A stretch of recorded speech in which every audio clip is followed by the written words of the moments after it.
జగన్నాథుడి పిలుపు వస్తే వెళ్లకుండా ఉండలేనంటారు. ఆ పిలుపు మాకు వచ్చిందేమో. అలా స్టార్ట్ అయిందే మా పూరి జర్నీ.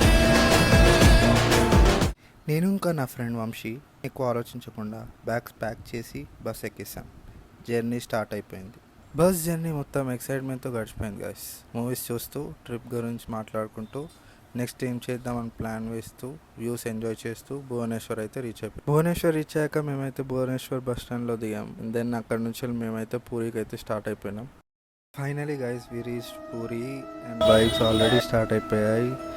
అలా చూస్తూ కొంచెం సర్చ్ చేశాక మాకు ఒక డీసెంట్ స్టే అయితే దొరికింది. ఫ్రెష్ అప్ అయిపోయి వెంటనే దర్శనంకి అయితే వెళ్ళిపోయినాం అనమాట.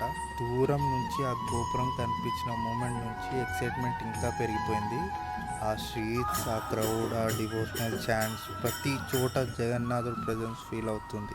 సో టెంపుల్లో మొబైల్ ఫోన్స్ అలౌ చేయరు కాబట్టి మా ఫోన్స్ అన్నీ బయట సబ్మిట్ చేసి దర్శనం కోసం లోపలికి వెళ్ళిపోయాం. దర్శనం అయ్యాక గైస్ ఇంత దూరం ట్రావెల్ చేసి వచ్చినందుకు ప్రతి నిమిషం వర్త్ అనిపించింది. ట్రిప్లో డే 1 అయితే కంప్లీట్ అయింది. ఇది ఎపిసోడ్ 1 మాత్రమే, కానీ జర్నీ ఇప్పుడే స్టార్ట్ అయింది. ఇంకా ముందు Samudra Aarti, Odisha famous craft village, Konark sun temple మరియు చాలా ఇంట్రెస్టింగ్ ఎక్స్పీరియన్స్ మీకోసం ఉన్నాయి. సో ఇవన్నీ మిస్ అవ్వకుండా ఉండాలంటే ఫాలో చేయడం మర్చిపోకండి.